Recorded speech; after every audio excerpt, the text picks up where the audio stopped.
পেটের উপর চুমু দিলে কি বাচ্চা হয়ে যায় মামা? আমি বললাম, আরে বোকা মেয়ে, পেটের উপর চুমু দিলে বাচ্চা হয় তোমাকে কে বলছে? মাহি বলল, বলতে হবে না, আমি জানি পেটের উপর চুমু দিলে বাচ্চা হয়ে যায়। আমি বললাম, মামুনি তুমি এখনো অনেক ছোট, এইসব বিষয় তুমি বুঝবে না কেমন? আর তোমাকে কি কেউ বলছে যে পেটের উপর চুমু দিলে বাচ্চা হয়ে যায়? মাহি বলল, বলতে হবে কেন মামা, আমি তো জানি, আর সেই দিন নিশ্চয়কেও দেখছি। আমি মুচকি একটা হাসি দিয়ে মায়ের কপালে একটা চুমু দিলাম। মাই ছোট ছোট হাত দিয়ে আমার দাড়িগুলো টেনে বলল, জানেন মামা? আমি বললাম, বলো। মাই বলল, আমি সেদিন দেখলাম রিফাত ভাইয়া মামির পেটের উপর চুমু দিয়ে বলছে এই পেটে আমাদের সন্তান, আমি এই বাচ্চার বাবা। আর বলল, আমাদের মনে হয় মেয়ে সন্তান হবে। আমি বললাম, বলতেই পারে, ওর বউয়ের হয়তো তোমার মতো একটা বাবু হবে। আর তুমি ওদের বাসায় কবে গেলে? খাস করে মাহি আমার গালে আস্তে করে চট দিয়ে বলল, আরে গাধা, এটা হলো তোমার বউ, মানে আমার মামি। রিফাত ভাইয়া মানে তোমার বউয়ের পেটে চুমু দিয়ে বলছিল এটা আমাদের সন্তান। মায়ের কথা শুনে আমার চোখ কপালে উঠে গেল। কি বলছে এই মেয়ে? আরে না, আমিও আবার এইসব চিন্তা করছি, ও হয়তো পিচ্চি মেয়ে, আর রিফাত হয়তো আমাদের বাসায় কোনো কাজের জন্য আসছিল। রিফাত হলো আমার বেস্ট ফ্রেন্ড, আর ও আমাদের বাসায় প্রিয়ায় আসে, এতে ঘাবড়ানোর কি আছে? মাহির কপালে হাত দিয়ে বললাম, মামুনি, রিফাত তো আমার বেস্ট ফ্রেন্ড, হয়তো তোমার মামির কাছে কোনো দরকারে আসছিল, তুমি হয়তো ভুল কিছু দেখছো। মাহি বলল, আরে মামা, আপনি এসব কি বলছেন? আমি ভুল দেখছি মানে? আপনি যখন অফিসে থাকেন তখন রিফাত ভাইয়া আপনার বাসায় আসে, আমি তো প্রায় সময় দেখি। আর সেই দিন রিফাত ভাইয়াকে মামির পেটে চুমু খেতে আমি দেখছি। আর মামি যখন আমাকে দেখতে পাই তখন আমাকে ডেকে নিয়ে বলে, তুমি কি দেখছো বলো তো? তখন আমি বলছি, রিফাত ভাইয়া আপনার পেটে চুমু খেলো কেন? আর আপনার পেটের ভিতরে কি বাচ্চা আছে মামি? তখন মামি বলল, তোমার মামার যেমন আমার উপর অধিকার আছে, তোমার রিফাত ভাইয়ারও আমার উপর অধিকার আছে। আর তোমার রিফাত ভাই তোমার মামার বেস্ট ফ্রেন্ড না, এজন্য আমার উপর অধিকার আছে। আর আমরা তো খেলা করছিলাম, এটাকে চুমু খেলা বলে, বুঝলে? শেষে আমাকে চকলেট দিয়ে বলল আমি যেন এইসব কথা কাউকে না বলি। আসলে মামা, রিফাত ভাই তো তোমার বেস্ট ফ্রেন্ড, সেই হিসাবে তো ঠিকই রিফাত ভাই আর মামির উপর অধিকার আছে, তাই না মামা? ভাইয়ের কথাগুলো এক নাগারে শুনলাম। পিচ্ছে একটা মেয়ে, এই তো বয়স মাত্র 8 কি 10 হবে, আমাদের পাশের বাসায় থাকে, ওর বড় বোনকে আমি পড়াই। কিন্তু আজকে মায়ের কথা শুনে আমার বুকের এক কোণে চিনচিনে ব্যথা শুরু হয়ে গেল। নিষ্পাপ একটা মেয়ে, আর যাই বলুক, ও কখনো মিথ্যা বলবে না, নিশ্চয়কে যা দেখছে তাই তো বলছে ও। আর মিতুর সাথে আমার 1 বছরের সম্পর্ক, ওর ভিতরে কখনো আমার জন্য ভালোবাসার কমতি ছিল না। এই 1 বছরে এতটা পরিমাণে ভালোবাসা ছিল আমার জন্য যা বলার বাইরে। আর আমিও চিন্তা করতাম একটা মেয়ে এতটা পরিমাণে কিভাবে ভালোবাসতে পারে। আর আজকে মাই এসব কি কথা বললো, আমার মাথা পুরো খারাপ হয়ে গেছে। আমার জানা মতো রিফাতেই কাজ করবে না, কারণ ওর বউ আছে, আর আমার বউকে বড় বোনের মতোই সম্মান করে। আর বিশেষ করে আমার বউ 3 মাসের প্রেগনেন্ট, আমার যে সন্তান হবে এতে আমার পরিবার সহ আমি যে কতটা খুশি হয়েছি বলার বাইরে। শরীরটা এখন আমার থরথর করে কাঁপতে লাগলো, মনের ভিতরে যে অজানা একটা ভয় ঢুকে গেল। ভাই বলল, মামা, মামা, ও মামা। ভাইয়ের কথায় হুঁশ আসলো আবার। মাহি বল।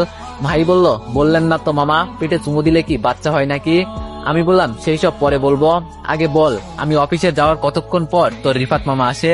ভাই বলল, এই তো মামা, কখনো কখনো 11টা হয়তো, আবার কখনো কখনো বিকালে। কেন বলুন তো? আমি বললাম, না এমনি। শোন, এইসব কথা কাউকে কি বলছো? ভাই বলল, আরে না, আপনাকে শুধু বললাম। আচ্ছা চলেন, আপু কি জন্য ডাকছে আপনাকে? আমি বললাম, যাবো। এখন বলো, পড়া শেষ করছো তো তুমি? মাই বলল, মামা, সব পড়া শেষ, এখন শুধু আপনার জন্য অপেক্ষা করছি। আমি বললাম, আচ্ছা গিয়ে সমস্ত পড়া রিভিশন দাও, আমি আসছি কেমন? আজকে বলবে রাতে পড়াবো না, বাসায় আছি যেহেতু বিকালে তোমাদের 2 বোনকে পড়াবো। ভাই বলল, আচ্ছা মামা, আর চকলেট আনতে কিন্তু ভুলবে না। আমি বললাম, চকলেট খেতে যে টাকা লাগে ভাগ্নি, সেই টাকা কি তুমি দিবে? ভাই চোখ বড় করে বলল, তোমার কত বড় সাহস আমার কাছে টাকা চাও? আমি তাড়াতাড়ি কান ধরে বললাম, সরি, আমার ভুল হয়ে গেছে। ভাই বলল, মনে থাকে জানো। এই বলে মাহিদের দরজা দিয়ে বের হয়ে গেলাম। জানালার কাছে গিয়ে বাইরে আনমনে তাকিয়ে আছি।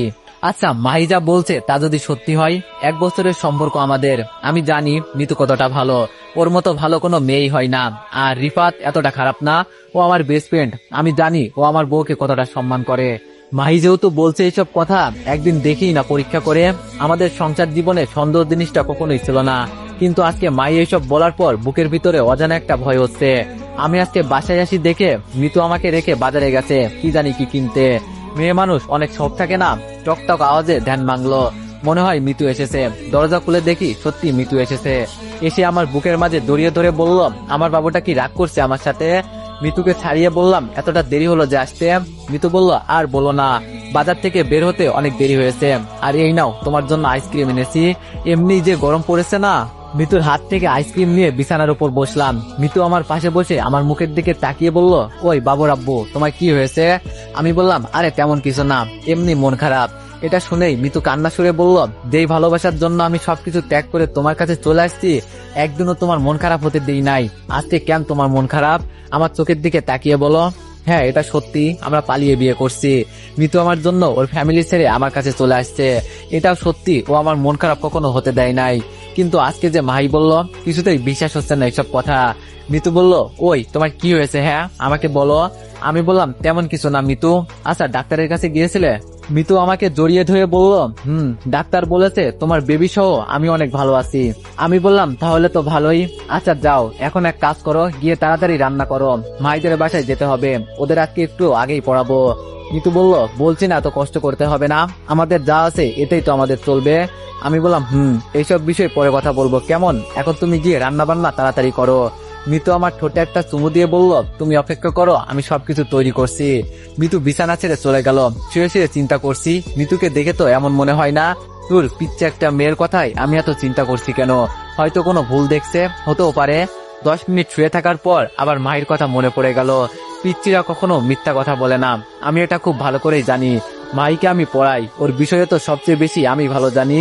মিতু জানে আমি একবার শুয়ে থাকলে আর উঠি না। আজকে বিছানা ছেড়ে উঠে গেলাম। দেখি তো মিতু কিচেনে কি করে। খুব সাবধানে হেঁটে হেঁটে কিচেনের কাছে গেলাম, যেন শব্দ না হয়। অল্প অল্প করে আওয়াজ আসছে কিচেন থেকে। উকি দিয়ে দেখি মিতু যেন কার সাথে কথা বলছে ফোনে। কথাগুলো ছিল এমন, হ্যাঁ আমার বেবি ভালো আছে, তোমার কোনো চিন্তা করতে হবে না। আর আজকের দিনটা আমাদের অনেক ভালো ছিল না? খুব এনজয় করলাম দুইজন মিলে। কালকে কিন্তু সময় মতো চলে আসবে, কেমন? অপেক্ষায় থাকবো। মিতুর কথা শুনে মিতুর উপর আমার সন্দেহ আরো অনেক বেড়ে গেল। আমি ভাই এক মনের মানুষ, কারোর উপর বেশি রাগ করে থাকতে পারি না, সবসময় নিজের মতোই চলি, আর এত চিন্তা ভাবনাও করি না কখনো। তবে আজকে যেন মিতুর বলা কথাগুলো মনে হচ্ছে মায়ের বলা কথাগুলোর সাথে মিলে যাচ্ছে। তাহলে কি এই সন্তান আমার না? মিতু আমাকে ধোকা দিল। এইসব চিন্তা করতে করতে মিতু চলে আসলো। আমাকে আবার বিছানার উপর শুয়ে থাকতে দেখে বলল, তুমি আসলে অনেক আলসে, একবার বিছানার উপর শুয়ে থাকলে আর মন বলে না উঠতে। এখন তাড়াতাড়ি ওঠো, আমি টেবিলে খাবার দিচ্ছি। আমি বললাম, আমি গিয়ে টেবিলে বসলাম। অন্য দিনের মতোই মিতু আমাকে খাইয়ে দিল। এটা প্রতিদিনের রুটিন, একবেলা হলেও ও আমাকে খাইয়ে দেয়। আজকে মনটা বেশি ভালো না, এজন্য চুপচাপ খেয়ে বের হয়ে যাব। তখন মিতু পেছন থেকে বলল, একদিন বাসায় আসো, আর আজকে আমাকে নিয়ে একটু ঘুরতে যাবে তা না, আছে শুধু টাকা ইনকাম করার চিন্তা। ভালো লাগে না এইসব। আর দরজা দিয়ে বের হতে হতে বললাম, তুমি তো এখন একাই ঘুরতে যেতে পারো, আমাকে আবার কি দরকার? বাসা থেকে বের হয়ে মাইদের বাসায় যাচ্ছি। আসলে মিতু ঠিকই বলেছে, আমি শুধু টাকা টাকা করি। আসলে ভাই তুই বুঝবি কি, টাকা ছাড়া এই পৃথিবীতে কেউ কাউকে মূল্য দেয় না, সবাই ফকিন্নি বলবে। তবে কি আমি মিতুকে সময় দিতে পারি নাই বলে এসব করছে? হতেও পারে। দাঁড়া, আমাকে একটু সময় দে, আমি আস্তে আস্তে সব ঠিক করে নিব। যদি মাহির বলা কথা সত্যি হয় না, মারবো না কাটবো না, একেবারে জন্মের ঠিক করে ফেলবো। কলিং বেল বাজাতেই সেতু এসে দরজা খুলল। সেতু হলো মাহির বড় বোন, ও ইন্টার ফার্স্ট ইয়ারে পড়ে। সেতু বলল, কি ব্যাপার দীপু ভাইয়া, আজকে যে এত আগে? আমি বললাম, এই তোমরা আমাকে কি পেয়েছো? হ্যাঁ তুমি দেখো ভাইয়া, মাহি ডাকে মামা। ভিতর থেকে আন্টি বলে উঠলো, আমি তাহলে তোমাকে আঙ্কেল ডাকি নাকি? সাথে আঙ্কেলও বলে উঠলো, আমি তাহলে কি ডাকবো? আমি ভিতরে গিয়ে ওনাদের সামনে দাঁড়িয়ে বললাম, এই বাসার পুরো ফ্যামিলি পাগল হয়ে গেছে, এখন খুব ভালো করেই বুঝতে পারছি। আন্টি হাসি দিয়ে বললাম, আমাদের সাথে তাহলে তুমি আরো বড় পাগল। আমি বললাম, আচ্ছা ভাই আমি পাগল হয়েছে, এই সেতু গিয়ে পড়া বের কর, আমি আসছি। আসলে ওদের পরিবারের সাথে আমি অনেক ফ্রি, কথাবার্তা শুনে হয়তো বুঝে গেছেন। সেতু যেতেই আন্টি আমার দিকে তাকিয়ে বলে উঠলো, দিনকাল কেমন যাচ্ছে বাবা? আমি বললাম, বেশি একটা ভালো না আন্টি। আন্টি বলল, কেন বাবা, তোমার আবার কি হয়েছে? আমি বললাম, পরে একদিন বলবো, এখন গিয়ে ওদের পড়াই, নইলে আবার দুই বোন মারামারি লেগে যাবে। আঙ্কেল হাসতে হাসতে বলল, তুমি পারো ওদের সামলাতে? আচ্ছা যাও, গিয়ে দেখো কি করে ওরা, আর যাবার আগে আমার সাথে একবার দেখা করে যাবে, কেমন? আঙ্কেলের কথা শুনে একটু খুশি হলাম। মাসও শেষ, মনে হয় টাকা দিবে, টাকা পেলেই আমি সব ভুলে যাই। আরে টাকা, ও টাকা তোর জন্য কত কি করা। আজকে পড়াতে মন বলছে না, আমার বইয়ের রহস্য যেভাবেই হোক না কেন আমাকে সমাধান বের করতেই হবে। মাইকে কিছুক্ষণ পড়াতেই বলল ওর মাথা ব্যথা করছে, এজন্য ছুটি দিয়ে দিয়েছি। হঠাৎ সেতু বলে উঠল, ভাইয়া আপনাকে একটা কথা বলার ছিল। আমি বললাম, সেতু বলো, কি বলতে চাও? সেতু বলল, আসলে কিভাবে যে বলি, বললে আবার রাগ করবেন না তো আপনি? আমি বললাম, আরে না না, রাগ করবো কেন, বলো। সেতু বলল, ভাইয়া কয়েকদিন ধরে একটা বিষয় খেয়াল করছি, রিফাত ভাইয়া আপনার বাসায় বেশি যাওয়া আসা করে। হয়তো ভাবছিলাম ও আপনার বেস্ট ফ্রেন্ড, এজন্য আপনার বাসায় যেতেই পারে, কিন্তু ইদানিং একটু আসা যাওয়াটা বেশি। শুধু আমি না, অনেকেই মনে করে মানে কিভাবে যে বলি আপনাকে, শুধু আপনার বেস্ট ফ্রেন্ড বলে ওকে কেউ কিছু বলে না, আপনি আবার মন খারাপ করবেন না। আমি বললাম, আরে না না, মন খারাপ করার কি আছে। আচ্ছা সেতু, তুমি কি কিছু দেখছো, কেন আসে রিফাত আর কিসের জন্য? সেতু বলল, আপনি ছাড়া কখনো আপনার বাসায় সাহস হয় নাই, আপনি থাকলে যাই, নইলে না। তবে আমার একটু রিফাত ভাইয়ের উপর সন্দেহ লাগছে। আমি জানি আমার কথাগুলো শুনে আপনার মন খারাপ হতে পারে, কিন্তু ভাইয়া। আমি বললাম, সেতু থাক, আর বলতে হবে না, বিষয়টা আমি দেখছি, এখন এই অঙ্কগুলো করো, বিষয়টাকে আর সামনে এগোলাম না। আমার মাথা এখন পুরোপুরি খারাপ হয়ে যাচ্ছে, এত কিছু আমার বাসায় হয়ে যাচ্ছে, আমি নিজেও জানি না এইসব। হঠাৎ করেই কেমন জানি একটা কষ্টের অনুভূতি হলো, মনে হচ্ছে জানো আমি আমার প্রিয়জনকে হারিয়ে ফেলছি। সবসময় আমি মাসের বেতন হাতে পেলে অনেক খুশি হতাম, কিন্তু আজকে হাতে এই প্রথম টাকা পাওয়ার পরেও মন খারাপ, জানি না কেন এরকম হলো। তবে আমার এর একটা সমাধান বের করতেই হবে। মৃত্যুর পেটের বাচ্চা যদি শুনি আমার নাম, আর ও যদি পরকীয়ার সাথে জড়িত হয়ে যায়, বেশি কিছু করা যাবে না ওকে, কারণ ওর পেটে এখন 3 মাসের বাচ্চা আছে, মারধর করলে সমস্যা হবে। কিন্তু আমার কি কোনো দোষ ছিল? আমার সাথে কেনই বা বেইমানি করলো মিতু? রাতে কোন রকম রুমে গিয়ে শুয়ে পড়লাম, মিতু আমার বুকের মাঝে মাথা দিয়ে প্রতিদিনের মতো ঘুমিয়ে গেল। কি মায়াবী ওর চেহারা, একবার ওকে দেখলেই আমার মন শান্ত হয়ে যায়। এমন একটা মেয়ে এইসব করতেই পারে না, কিন্তু মাহিয়া সেতুর বলা কথাও তো আর মিথ্যা হতে পারে না। একজন না হয় মিথ্যা বললো, আরেকজন। বাসায় কিছু টাকা দিতে হবে, শুনছি আম্মু একটু অসুস্থ, জীবনটাই শেষ করে ফেলছি টাকার পিছনে ছুটে। এই ফ্ল্যাটটা কিনতে অনেক টাকা খরচ হয়েছে, খুব পরিশ্রম করেছি জীবনে, যাদের জন্য এত কিছু করলাম, তারা যদি দিন শেষে বেইমানি করে কেমন লাগবে তখন বলেন। এইসব চিন্তা করতে করতে ঘুমিয়ে গেলাম। সকালে রেডি হয়ে অফিসে চলে যাব। এই মুহূর্তে মিতু এসে আমার কপালে একটা চুমু দিয়ে বলল, কোনো মেয়ের দিকে চোখ তুলে তাকাবে না, চুপচাপ গিয়ে অফিস করে চলে আসবা, কেমন? আমি তোমার অপেক্ষায় আছি মা। আজকে আর মৃত্যুর দিকে বেশি একটা মায়া লাগলো না, সরাসরি বাসা থেকে বের হয়ে গেলাম। খুব চিন্তা করছি কিভাবে কি করা যায়। অফিসে গিয়ে শুনি আজকে নাকি নতুন বস আসবে। ইয়ার এমন কি, প্রতিদিনই বলে নতুন বস আসবে, কিন্তু তার আর আসার খবর থাকে না। বর্তমানে যে এক বস আছে, মাসে একবার আসে কি আসে না তা নিয়ে সন্দেহ। আরে আমি এ নিয়ে এত মাথা ঘামাই কেন? নিজের ডেস্কে বসতেই পাশ থেকে তাহমিনা ভাবি বলে উঠলো, কেমন আছেন ভাই? আমি বললাম, এই তো ভাবি, মোটামুটি ভালো, আপনি কেমন আছেন? ভাবি বলল, আমাদের খবর কি আর কেউ নেয় ভাই, আপনি তো থাকেন আপনার মতোই। এই মহিলার একটু গায়ে পড়ার স্বভাব আছে, তাই আর বেশি কথা বললাম না। এক মনে কাজ করতে করতে ঘড়িতে প্রায় 11টা বেজে গেল।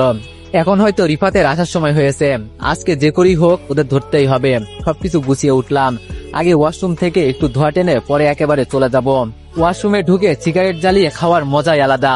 10 মিনিট পর বাইর হলাম, ভাবলাম আরেকবার দেখে আসি সবকিছু গুছিয়ে রাখছি কিনা। আবার গিয়ে আমার জায়গায় বসলাম, কিন্তু পাশে তো তাহমিনা ভাবিকে দেখতে পারছি না। উনি আবার কই গেলেন? দূর, যেখানে ইচ্ছা সেখানে যাক, তাতে আমার কি। চেয়ার ছেড়ে যে উঠতে যাবো, অমনি একটা পরীর মতো সুন্দরী মেয়ে এসে আমার সামনে দাঁড়ালো। ওর পরনে নীল রঙের একটা শাড়ি, বিশেষ করে আমার নীল রং খুব পছন্দ। ঠোঁটের নিচের তিলটা বেশ আকর্ষণীয়। আরে বাবা, আমি কেন এই মেয়ের রূপের কথা বলছি, কার বউ কে জানে। আর এমনিতেই আমি মেয়েদের এত বেশি প্রশংসা করি না, তাও যদি একটু করি, ওরা তো অল্পতেই একেবারে লাফ দিয়ে গাছে উঠে যাবে। তবে মেয়েটার শরীর থেকে আলাদা একটা সুঘ্রাণ বের হচ্ছে। এই ধরনের ঘ্রাণ সাধারণত বড় লোকেরা ব্যবহার করে, এটা আমার ধারণা। মেয়েটা আমার চোখের উপর হাত দিয়ে ইশারা করে বলল, এই যে মিস্টার, আমি আপনাকে ডাকছি না। আমি মেয়েটাকে কিছু বুঝতে না দিয়ে বললাম, জি আপু, কিছু বললেন? আমি আপু বলতেই মেয়েটার চোখ বড় হয়ে গেছে, মনে হয় আমি ভুল কিছু বলে ফেলেছি। আরে ভাই, তুই তো একটা মেয়ে, আপুই তো বলবো নাকি নাকি নানি বলে ডাকবো? আমি আবার বলে উঠলাম, এই যে আপু, কিছু বলবেন কি? মেয়েটা এবার একটু স্বাভাবিক অবস্থায় ফিরে এসে বলল, তুমি জানো আমি কে? আমি বললাম, আপনি কে সেটা আমার জেনে কি লাভ, এখন বলুন এখানে কি জন্য আসছেন? আমার এমনি দেরি হয়ে যাচ্ছে। মেয়েটি বলল, দেরি হয়ে যাচ্ছে মানে? বুঝলাম না। এবার আমি রাগে দাঁড়িয়ে বললাম, এই যে আপনি কে বলুন তো, এত কথা বলছেন কেন? মন মেজাজ এমনি ভালো না, এখান থেকে জানতো, বিরক্ত করবেন না। মেয়েটা এবার আমার টেবিলের উপর ঝুঁকি দিয়ে বলল, আপনাদের অফিসে নতুন কেউ আসলে বুঝি এমন ব্যবহার করেন? আমি বললাম, দেখেন আপু, বিষয়টা এমন না, ইমার্জেন্সি একটা দরকার আছে আমার, তাই আমাকে যেতে হবে। মেয়েটি বলল, ও তা কার কাছ থেকে অনুমতি নিয়ে চলে যাচ্ছেন? এই মেয়ের বক বক শুনে মাথা আমার গরম হয়ে যাচ্ছে, তাই বিরক্ত হয়ে বললাম, আপনি এখান থেকে গেলে আমি অনেক খুশি হতাম। আর যদি এখানে অন্য উদ্দেশ্যে আসেন তাহলে আমার মতো অনেক ছেলে আছে এই অফিসে, ওদের সাথে গিয়ে আড্ডা দিন। এর মাঝে তাহমিনা ভাবি এসে বলল, ম্যাম আপনি এখানে? আমি অবাক হয়ে বললাম, ম্যাম মানে? মেয়েটা আমার দিকে তাকিয়ে বলল, এখনই আপনি আমার অফিস রুমে আসেন, আপনার খবর আছে আজকে।